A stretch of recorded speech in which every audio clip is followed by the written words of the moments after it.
Alright guys, this is me, Infinite Dragon. I'm going to show you guys how to spawn where you died in conquest homenodes. As you can see, I'm spawning right in the water.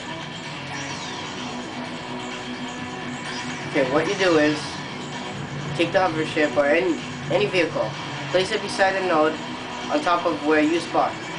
So for me it would be right there. And then when you die, you just spawn in the exact same spot. Just like that.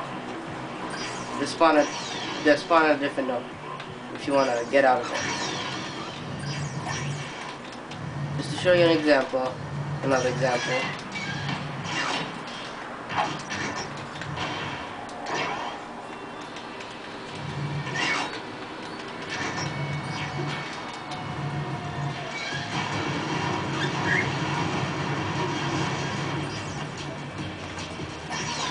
See that? It's really useful. Alright, well, see you guys.